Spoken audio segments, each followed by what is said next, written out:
Hello dear kids and mommies, welcome to my YouTube channel. कैसे हैं आप? I hope you all are doing good. और आज मैं लेकर आई हूँ आप लोगों के लिए मैथ्स की वर्कशीट फॉर क्लास फर्स्ट। और चैनल पर आगे बढ़ने से पहले कहना चाहूँगी, अगर आप लोग चैनल पर नए हैं तो प्लीज़ चैनल को लाइक, शेयर एंड सब्सक्राइब करना ना भूलें, जिससे आने वाली वीडियोज़ का नोटिफिकेशन आप तक पहुँचता रहे और मेरा मोटिवेशन बढ़ता रहे। तो आइए शुरू करते हैं हम आज का टॉपिक। तो आज है मैथ्स की वर्कशीट फॉर क्लास फर्स्ट। तो सबसे पहले देख लेते हैं आज का क्वेश्चन क्या है। तो सबसे पहले है question number 1, tick the correct option. तो यहाँ पर मैंने कुछ क्वेश्चंस दिए हैं, उसमें से हमने राइट क्वेश्चन के आंसर को, जो राइट क्वेश्चन है उसको हमने टिक करना है। तो सबसे पहले है क्वेश्चन 6 + 6 + 6 + 6। तो कितने टाइम्स है? 1 2 3 4। तो 4 टाइम्स 6 को प्लस कर रखा है। तो इसका कितना आंसर आ जाएगा? जो हमारा आंसर होगा उसको हमने ऑप्शन को देख करके टिक करना है। तो जब भी ऐसे क्वेश्चंस होते हैं तो हम सबसे पहले क्या देखते हैं? तो 6 है, तो कौन सा ऑप्शन ऐसा है जिसमें 6 है? एक तो ये ऑप्शन ऐसा है और एक ये ऑप्शन ऐसा है। तो दोनों में 6 है, 4 तो है नहीं, क्योंकि हमारा जो क्वेश्चन है वो है 6। तो सबसे पहले या तो ए होगा या फिर सी होगा। उसके बाद हम देखेंगे मल्टीप्लाई का मीनिंग होता है टाइम्स, कि कितने टाइम्स है। तो 6 हमारा कितने टाइम्स है? 1 2 3 4। तो 6 है हमारा 4 टाइम्स। तो पहला ही ऑप्शन इसका ठीक हो जाएगा। या तो हम किसी भी नंबर को उतने ही टाइम्स प्लस कर लें या फिर उतने ही टाइम उससे मल्टीप्लाई कर ले, तो हमारा एक ही आंसर आता है। अगर हम 6 + 6 + 6 + 6 कर लें तो इसका आंसर हमारे पास कितना आ जाएगा? इसका आंसर आ जाएगा 24। और अगर हम 6 को 4 टाइम्स मल्टीप्लाई कर लें तब भी 6 4 = 24 ही आंसर आएगा। तो पहले क्वेश्चन का आंसर हो गया 6 मल्टीप्लाई कितने टाइम्स? 6 × 4।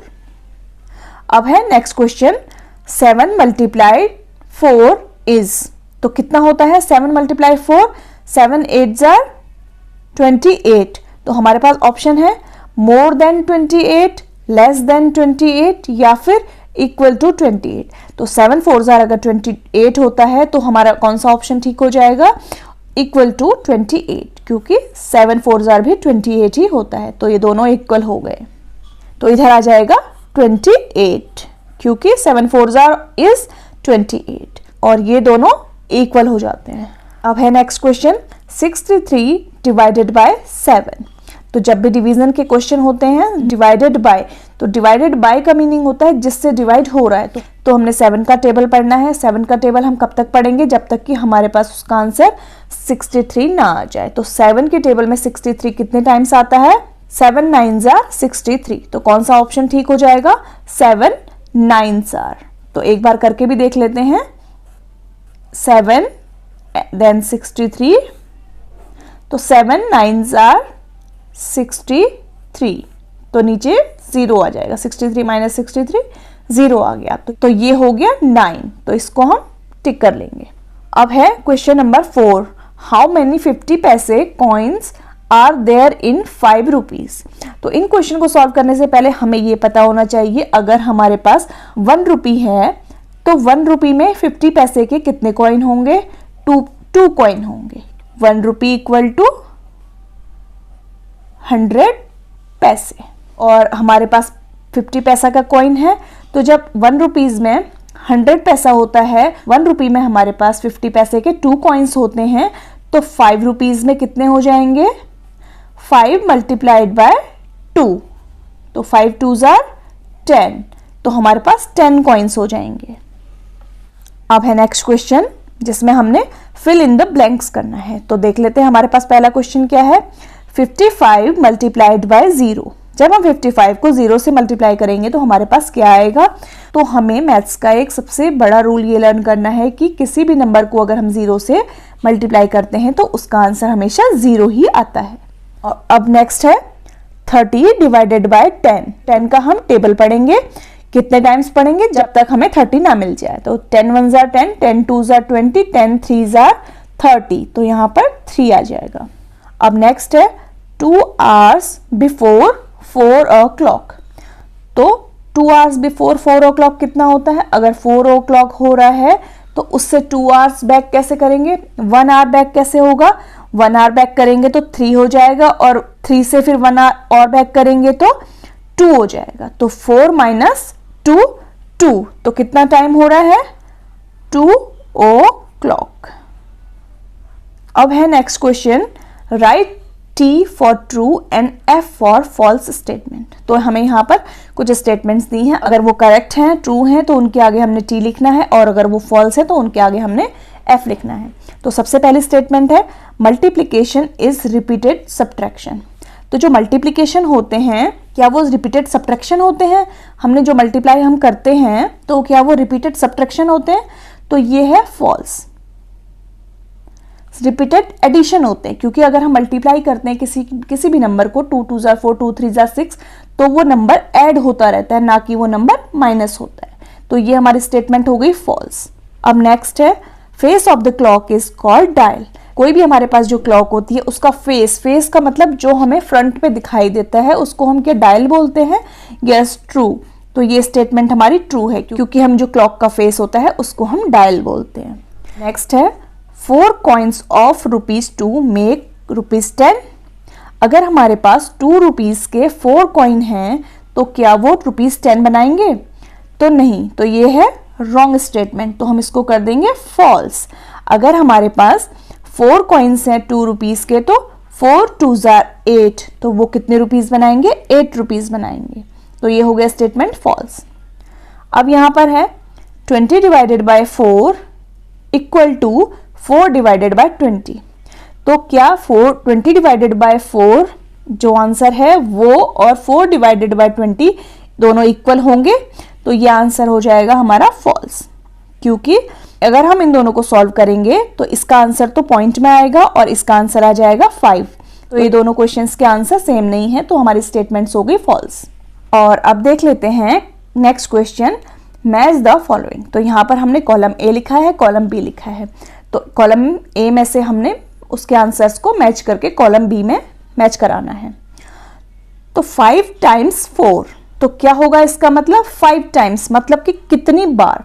जो मल्टीप्लाई करके 5 है, 4 को हमने कितने टाइम्स लिखा है? 5 टाइम। तो ये है इसका आंसर 4 मल्टीप्लाई का मतलब टाइम्स, 4 टाइम्स 5, तो 5 टाइम्स 4, क्योंकि 4 को हमने लिखा है और 4 कितने टाइम्स है? 5 टाइम।